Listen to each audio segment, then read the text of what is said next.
Assalamualaikum warahmatullahi wabarakatuh. Perkenalkan, nama saya Muhammad Raka Adrian dengan NIM 192109004. Saya dari kampus UBSI Cabang Pemuda dari kelas 198A37. Di sini saya akan mempresentasikan uh, tugas video sistem ERP Jidoka BSI. Sesuai dengan arahan tugas ERP, yang pertama kita menggunakan atau menginstal Odoo Community. Di sini saya menggunakan Odoo Community juga. Trial 14 hari bisa dilihat di sini. Lalu berdasarkan dari arahan tugas ERP kita menggunakan 5 modul. Di sini bisa kita lihat panduannya, ada sales, inventory, manufacturing, dan purchase dan accounting yang terakhir. Terus di sini juga udah saya checklist atau install modul-modul, ada sales, ada purchase, ada inventory, ada manufacturing, dan accounting. Total ada 5 modul. Lalu untuk menjelaskan dari masing-masing fungsi modul ini, yang pertama kita akan ke inventory dulu. Di sini saya akan menjelaskan produk. Jadi di sini saya membuat usaha ayam gembus. Jadi produknya ada ayam gembus, ada kulit crispy, dan ada teh. Dan di sini di dua produk ini memiliki beberapa varian. Oke, kita ke bahan baku dulu. Jadi bahan baku untuk membuat produk ini ada air putih, gelas plastik, minyak goreng, teh celup, ayam, gula, nasi putih, tepung, es batu, kulit ayam, sambal. Dan masing-masing bahan baku ini satuannya beda-beda ya. Ada yang mili, ada yang potong, ada yang gram juga, dan ada yang pieces, juga ada yang saset. Oke, kita masuk ke produk. Setelah ke bahan baku, sebagai contoh saya klik salah satu bahan baku. Jadi bahan baku di sini saya checklist purchase karena nantinya buat melakukan pembelian di vendor, ya. Dan sales tidak saya checklist karena kita tidak mau jual air putih, jadi kita menjadikan air putih ini sebagai bahan baku. Lalu produk types-nya goods, karena goods ini penjelasannya goods ini sebagai produk yang kita hasilkan. Lalu service ini seperti pelayanan yang kita berikan. Terus combo ini keduanya. Nah, karena saya membuat produk yang dihasilkan, jadi pilihannya goods. Terus track inventory di checklist untuk men-track inventory. Lalu quantity on hand-nya yang ada di inventory itu memiliki 10.000 mili di sini satuannya. Nah, untuk harganya itu per 1 mili itu harganya Rp1 dan kategorinya bahan baku. Terus di sini ada vendornya, toko usaha kuliner mandiri dengan kuantiti minimumnya 10.000 mili dengan harga 1. Terus inventorinya di sini saya hanya checklist buy karena nanti buat membeli ke vendor. Saya tidak men-checklist replenish on order MTO atau manufacture karena ini nanti berhubungan dengan produk penjualan, karena saya tidak menjual air putih, jadi saya checklist buy. Terus kita masuk ke produk. Nah, setelah membahas tadi bahan-bahan baku atau bahan produk, sekarang kita masuk ke produknya yang akan dihasilkan oleh bahan bakunya. Di sini ada ayam gembus. Oke, di sini goods karena produk yang dihasilkan. Lalu track inventory untuk men-track inventory.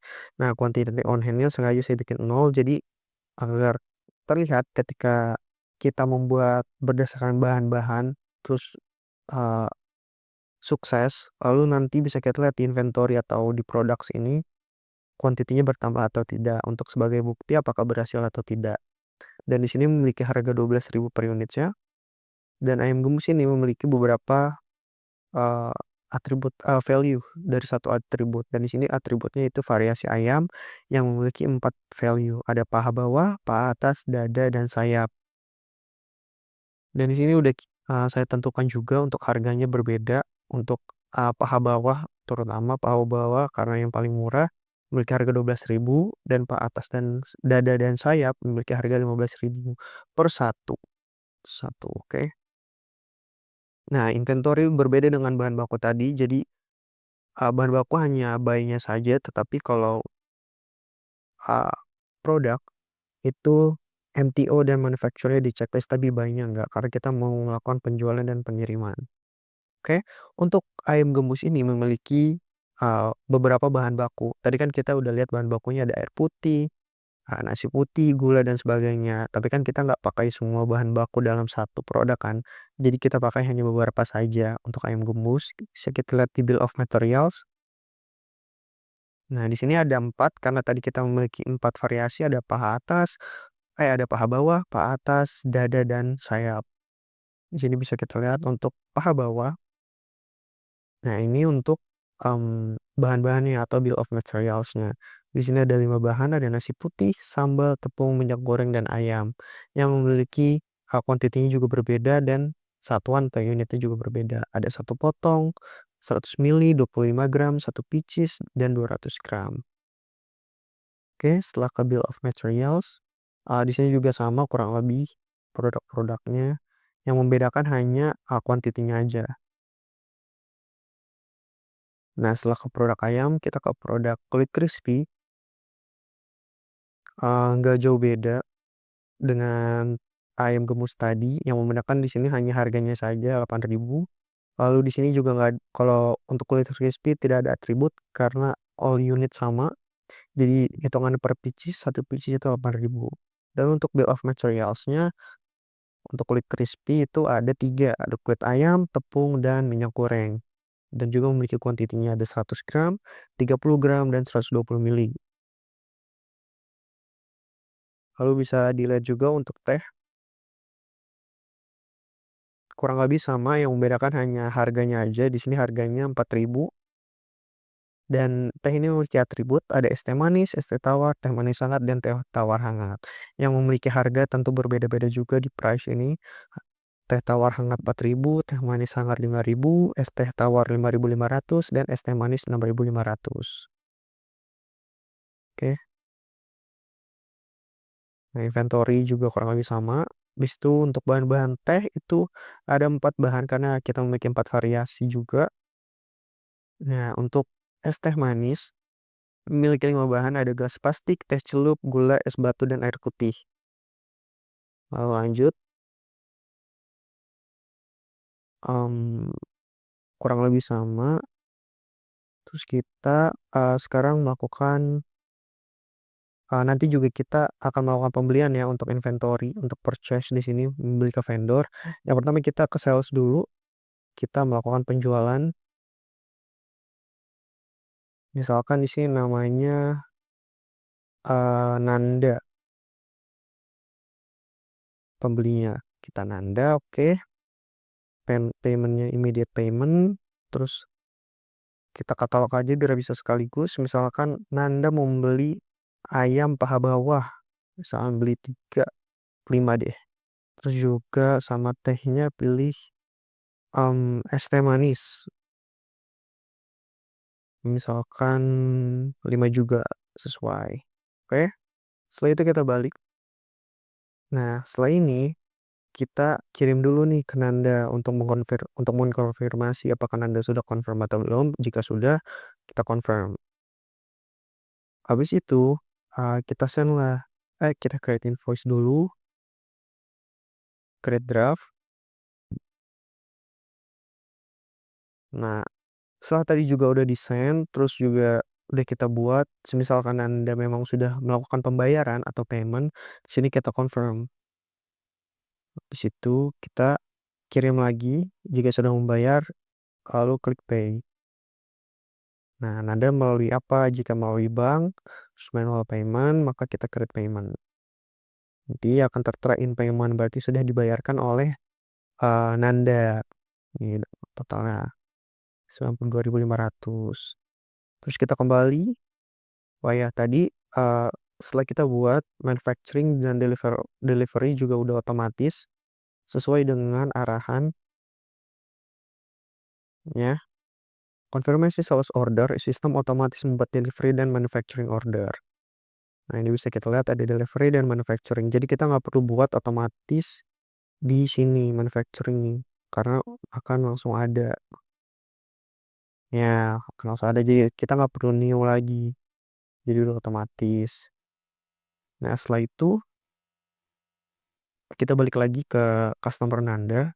Setelah kita melakukan pembayaran, Nanda telah melakukan pembayaran, maka selanjutnya akan kita produksi di manufacturing ini.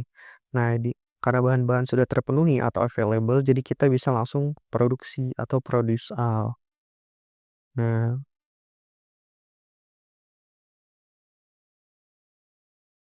kalau misalkan barang-barang belum siap atau belum available, nanti kita harus melakukan pembelian di vendor. Cuma nanti akan saya jelaskan juga untuk pembelian vendor. Dan di sini bisa diproduksi all. Kalau start ini untuk mengikuti waktu, di sini ada schedule-nya juga. Cuma karena biar cepat, jadi kita produksi all.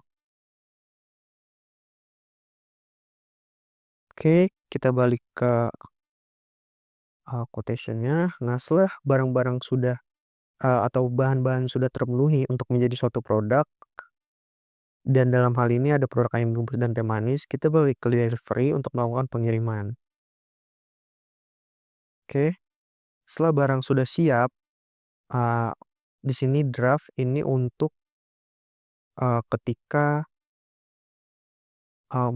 si Nanda belum melakukan pembayaran, terus juga nanti masuk ke tahap waiting. Waiting ini ketika Nanda sudah melakukan pembayaran, terus barang sedang disiapkan. Nah, untuk ready ini barang sudah disiapkan dan siap untuk dikirim. Terus kita validate apakah jika barang sudah terkirim, kita validasi. Nah, setelah ini sudah selesai. Jadi sudah sampai ke pengirimannya Nanda. Setelah itu, nah oke, ini sudah tertotal. Berarti sudah berhasil terkirim ke Nanda. Di sini kita lakukan purchase atau contoh untuk melakukan pembelian. Kita cek dulu inventory mana ya? Kita cek mau bahan apa yang ingin kita beli. Kita ke produk. Misalkan kita mau beli nasi putih. Oke, di sini kan nasi putih 1000 gram ya. Kita beli misalkan 10.000. Kita ke purchase. Terus kita buat new.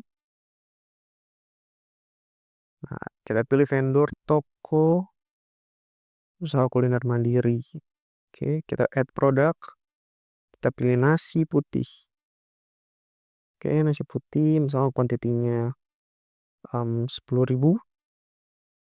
Oke, harganya 100.000. Ini order deadline-nya, sesuai tarifelnya. Kita anggaplah hari ini. Oke, setelah selesai, maka kita kirim ke vendor. Setelah kita kirim dan terkonfirmasi, maka kita konfirmasi order. Terus setelah itu, jika barang sudah kita terima, maka kita receive. Baru habis itu kita validasi apakah demand dan quantity sudah sama jumlahnya. Di sini demand 10.000 dan quantity 10.000, maka bisa kita langsung validasi karena sudah sesuai. Setelah itu selesai karena barang sudah kita terima, maka bisa kita cek di inventory.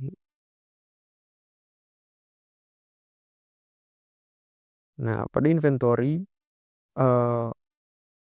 di sini kita kan tadi pesan nasi putih dan di sini sudah bertambah jadi 11.000 yang tadinya 1.000 karena kita sudah berhasil melakukan pembelian ke vendor atau purchasing. Oke, selanjutnya manufacturing udah, deliver udah.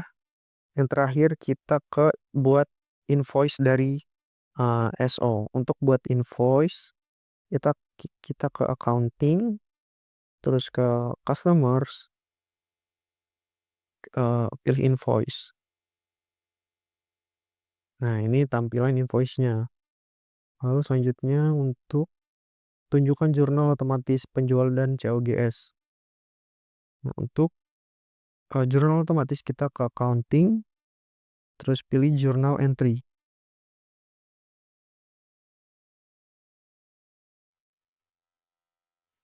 Nah, oke, kira-kira seperti ini jurnal otomatisnya. Dan untuk COGS, kita ke inventory, habis itu ke reporting, inventory, kita ke reporting, habis itu ke valuation, maka akan tampil semua stok persediaan.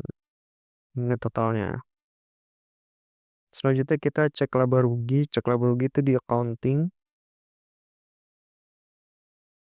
sesuai dengan RP, tampilkan laporan laba rugi.